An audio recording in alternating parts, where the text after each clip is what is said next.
Personne ne peut savoir ce qui s'est réellement passé, parce que ce qui est sûr, comme le dit très bien Choprad, c'est que tout djihadiste de banlieue est un type qui est dans les mains des services. Choprad l'a très bien dit. L'hypothèse, moi, que je défends depuis longtemps et qui est attestée par l'histoire dans de nombreux cas, c'est que le terrorisme, c'est d'abord un fait étatique. C'est d'abord le fait de services de renseignement. On infiltre les milieux radicaux, qu'ils soient d'extrême droite, d'extrême gauche, islamistes, tout ce que vous voulez, ultra-religieux. On les infiltre, on détecte par des méthodes qui sont parfaitement rodées psychologiquement les profils susceptibles d'aller jusqu'au bout de l'acte.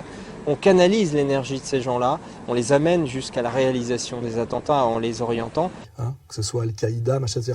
On sait que ce mec était dans les mains des services puisqu'il était lié à la DCRI. On sait qu'il a voyagé partout, ce qui n'est absolument pas cohérent avec un jeune voyou local. Il est allé en Afghanistan, au Pakistan, en Israël, ce qui est normalement impossible, même d'un point de vue des visas. Donc il avait 2 passeports. Donc c'était plus ou moins à l'insu de son plein gré, un agent manipulé, qu'il ait fait quelque chose ou qu'il ait rien fait, de toute façon, il a été instrumentalisé de A à Z. C'est une sorte de Lee Harvey Oswald. Il est possible même qu'il n'ait rien fait du tout, à part servir de prétexte, se faire assassiner et aider peut-être à la réélection de Sarkozy en période électorale. On saura peut-être un jour la vérité, parce que si c'est une manipulation sarkozyste, peut-être que certains fonctionnaires honnêtes et fonctionnaires de gauche ont intérêt à ce que ça se sache.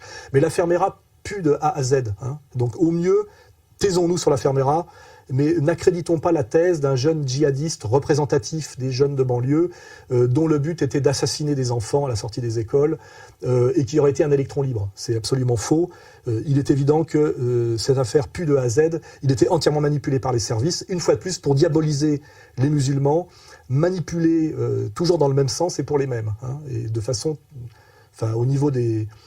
toujours contre l'intérêt supérieur de la France, qui n'est pas, comment dirais-je, l'exacerbation des tensions communautaires, mais au contraire la réconciliation nationale sur quelque chose qui finalement n'existe pas, mais j'aimerais bien que ça existe, qui s'appelle la République française, une et indivisible, qui ne reconnaît que des individus et l'État, et rien entre l'individu et l'État, donc qui ne reconnaît pas les communautés. Je le rappelle pour les gens qui vont la haute fonction publique française qui va se prosterner au dîner du CRIF.